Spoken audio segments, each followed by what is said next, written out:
আজকে ৯-১ অর্থাৎ নারী ও শিশু নির্যাতন দমন আইনে ৯-১ একটি ধর্ষণ মামলার ঘটনা নিয়ে আপনাদের সঙ্গে আলোচনা করব।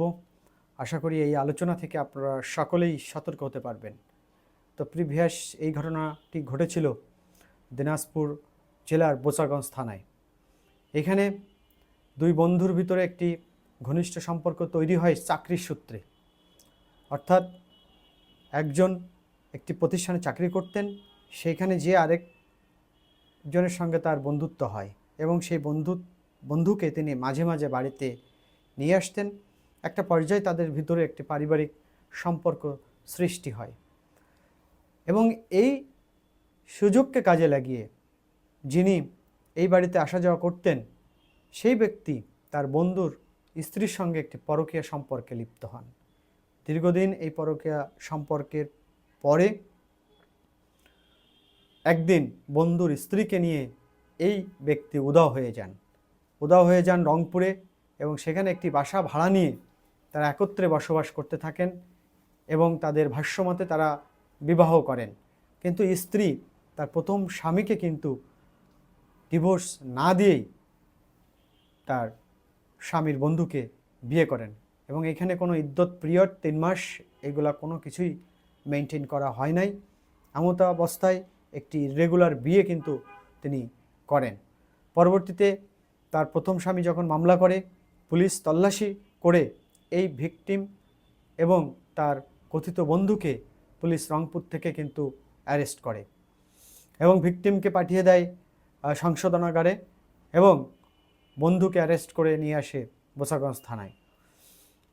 এর পরবর্তীতে এই বন্ধু কিন্তু এখনও পর্যন্ত কাস্টাডিতে এবং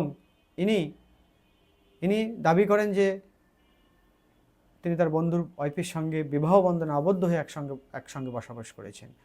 তো একটা পর্যায়ে পুলিশ যখন ইনভেস্টিগেশনের একটা পর্যায়ে চার্জশিট দেয় তখন কিন্তু পুলিশ এই মামলা প্রথমে অপহরণের ছিল এবং সেটিকে বাদ দিয়ে তিনি কিন্তু ৯-১ ধর্ষণের অভিযোগ এনে এই মামলাটির চার্জশিট এই আসামির বিরুদ্ধে দাখিল করেন বিজ্ঞ আদালতে।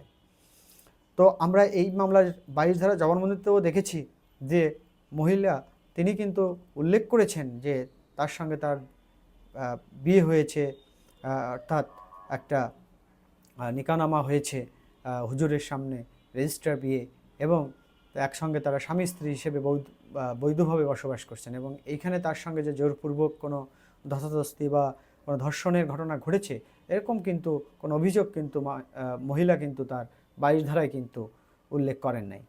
তেমনই একটি ঘটনা ঘটেছে দিনাজপুরে এবং এই আসামি কিন্তু মহামান্য হাইকোর্ট থেকে কিন্তু ইতিমধ্যে জেলে ছিল, সেখান থেকে এখনও বের হয় নাই, জেলেই আছে, কিন্তু মহামান্য হাইকোর্ট থেকে তিনি জামিন পেয়েছেন এবং খুব দ্রুতই যখন বেল বন্ড জেল হাজতে পৌঁছাবে তিনি বের হয়ে যাবেন।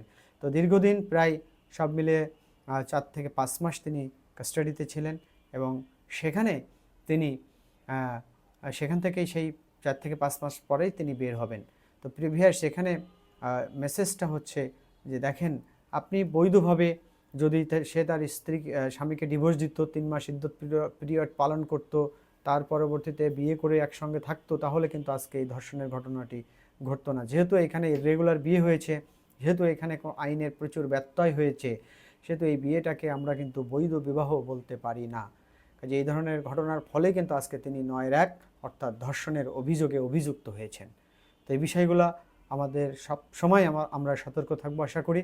তো সকলে ভালো থাকুন, সুস্থ থাকুন। নতুন কোনো আইনি আলোচনায় আপনাদের সঙ্গে আবার দেখা হবে।